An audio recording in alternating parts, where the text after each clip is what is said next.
वो अनकरीब वो लंदन चले जाएंगे और ये कहते हुए जाएंगे। पहले तो जब निकाला था तो उन्होंने कहा मुझे क्यों निकाला है। ये अनकरीब लंदन जाएंगे और कहेंगे, फिर कहते चले जाएंगे मुझे क्यों बुलाया, मुझे क्यों बुलाया। बहुत सारे मरासी हैं हमारे। किसी एक का बता दें जो फेमस हो, प्रोफेशनल होगा। आपकी जो टीम है तहरीक इंसाफ की, वो उनके पास कब जाएगी? मैं रात हुआ हूँ, मैं कल ही हुआ हूँ उनके पास। मैंने बिल्कुल उनके इजहार यकजहती भी किया है। किस साहब को टिकट जारी करेंगे? बहुत हो गया। देखें शेख रशीद साहब की तो माशाल्लाह अपनी जमात है, वो कह रहे हैं देखते हैं। अभी वो चल रही है मामला, वो बातें चल रही हैं, पार्टी ने फैसला अभी करना। मगर शेर अब्दुल मरवत कहते हैं कि बहुत हमारे तादी नहीं है। देखें वो फैसला होगा।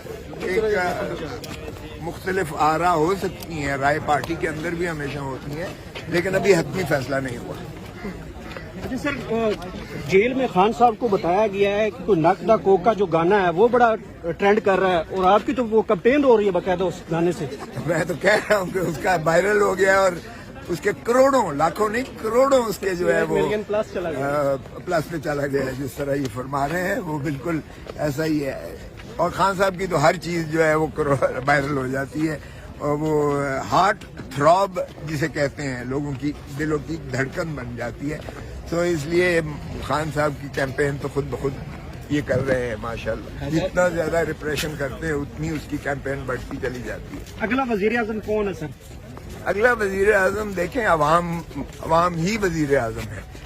हमने अवाम को मुक़्तदर करना है, अवाम को उनका हक देना है। खान साहब भी यही कहते हैं कि अवाम को उसकी मिल्कियत दें। उनके आप समझते हैं कि अवाम के वोट की ताकत होती है, समझा जाता है।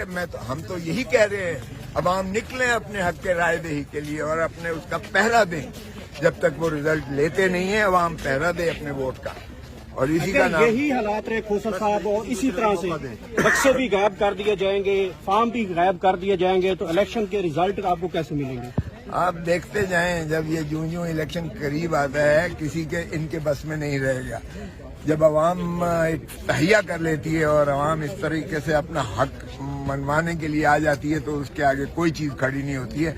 मुक्के दिखाने वाला जो था जनरल परवेज अशरफ खशुखाजाक की तरह बैठ गया। मौलाना फजल रहमान को कल रात क्या हुआ? अचानक बड़ी प्रेस कॉन्फ्रेंस की और धमकियां देने लगे इदारों को और कोर्ट्स को और जजेस को।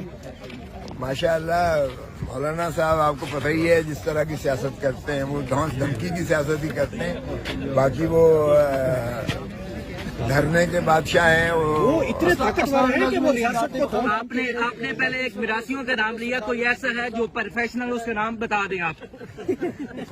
ये आप खुद बना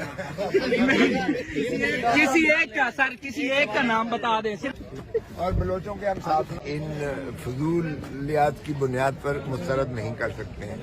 ये पाकिस्तान के अवाम को डिसफ्रेंचाइज करने के मुतरादिफ है। ये कैंडिडेट को या आप बल्ला जिस तरह कह रहे थे कि नहीं तो होना चाहिए, ये दरअसल बल्ला किसी एक पार्टी का नहीं है।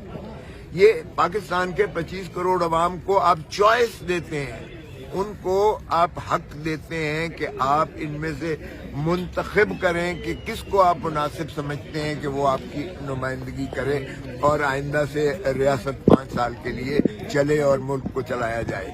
तो ये 25 करोड़ अवाम का इस्तेहकाक मजरूह किया जा रहा है इस तरह के हथकंडों से कि आप उन लोगों का जो अब इस वक्त इमरान खान और पाकिस्तान तहरीक इंसाफ लोगों की दिलों की धड़कन है। आप किसी उसमें पोल में सर्वे में चले जाएं, 80 से 90% का ये आता है कि पीटीआई या इमरान खान का नाम लेते हैं कि हम उनको वोट देंगे या उन्हीं के हम जो है पैरोकार हैं। तो ऐसे में आप 80-90% लोगों को आप उनके हक से महरूम कर रहे हैं। पाकिस्तान की जमहूरियत के साथ खिलवाड़ हो रहा है। ये फ्रॉड बंद कर दें तो बेहतर है। कानून में इसकी कोई गुंजाइश नहीं है, इखलाकियात में इसकी कोई गुंजाइश नहीं है। किसी सूरत में भी आप देखें तो ये चल नहीं पाएगा। अगर इस तरह से इलेक्शंस करवाएंगे तो ये रियासत को और ज्यादा डबोते चले जाएंगे, मईशत हमारी और ज्यादा जो है। सर, जो इश्तिहारी उम्मीदवार है उनके हवाले से, उनकी अहलियत के हवाले से कानून क्या कहता है? कानून में कहीं नहीं लिखा हुआ कि अगर कोई इश्तिहारी होगा तो वो इलेक्शन नहीं लड़ सकता। दिखा दें आइन में या कानून में कहीं ये लिखा हुआ हो کہ جو مفرور ہے وہ الیکشن نہیں لڑ سکتا. پھر یہ کیسے؟ اور ہائی کورٹ نے اسی بنیاد پر ایک شخص کا جو مفرور تھا اس کا مسترد کیا تھا، اس نے معطل کر دیا. ہائی کورٹ نے، لاہور ہائی کورٹ نے معطل کر دیا اور نوٹس دے دیا ہے کہ آؤ بھائی بتاؤ کہ جب یہ قانون میں اور آئین میں یہ نہیں لکھا ہوا تو پھر آپ نے کیسے مسترد کیا ہے. اس کا نامینیشن بھی بحال کر دیا گیا، اس کی نامزدگی بھی بحال کر دی گئی، کاغذات نامزدگی، اور یہ نوٹس بھی دے دیا. آج بھی کہتے ہیں کہ آئین میں کہیں نہیں لکھا کہ جو مفروض